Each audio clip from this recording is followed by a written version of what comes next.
और शुरुआत करते हैं इस वक्त की बड़ी खबर के साथ। दरअसल रूस और यूक्रेन के बीच जो युद्ध चल रहा है उसका 34वां दिन है आज, और बड़ी खबर इस वक्त ये आ रही है कि अब से करीब आधे घंटे के बाद रूस और यूक्रेन के बीच तुर्की के इस्तांबुल में बातचीत होनी। इससे पहले 2 हफ्ते पहले दोनों देशों के बीच बातचीत हुई थी। अब एक बार फिर से दोनों देश बातचीत की मेज पर आमने सामने होंगे, और इस बार जो जगह निर्धारित है वो देश तुर्की है। तुर्की का शहर इस्तांबुल में दोनों देश आमने सामने बैठेंगे। 34वां दिन है आज युद्ध का।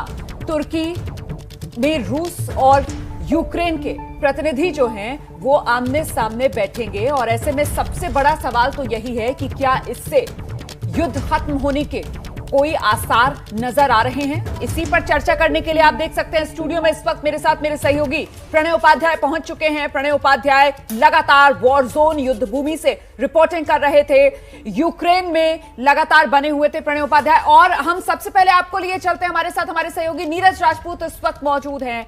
रूस से नीरज हमारे साथ जुड़ रहे हैं, और जरा नीरज से ये समझते हैं कि आज ये जो टर्की में दोनों देश आमने सामने बैठने वाले हैं बातचीत की मेज पर, इससे कितनी उम्मीद है दुनिया को? नीरज।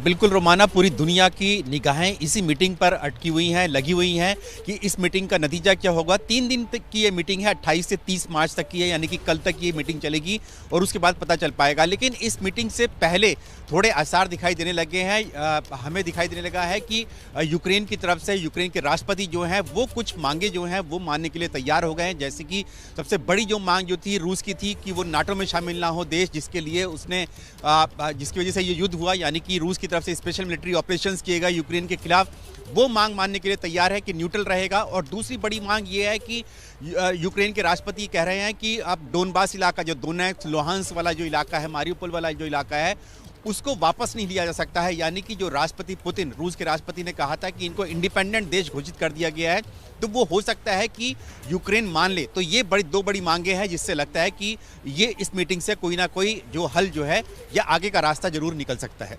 तो नीरज लगातार मॉस्को में मौजूद है, वहां का पल पल का अपडेट हम तक पहुंचा भी रहे हैं। स्टूडियो में हमारे साथ प्रणय उपाध्याय भी मौजूद है, हमारे सहयोगी, जिनको आप लगातार यूक्रेन से रिपोर्टिंग करते हुए देख भी रहे थे। प्रणय, इस पूरे मामले में भारत का जिस तरीके का रुख रहा है, वो चाहता है कि दोनों ही देशों में शांति हो जाए, विवाद जल्द सुलझ जाए, और ये जो कूटनीतिक पहल भारत की ओर से की जा रही है उस पर थोड़ी रोशनी डालें।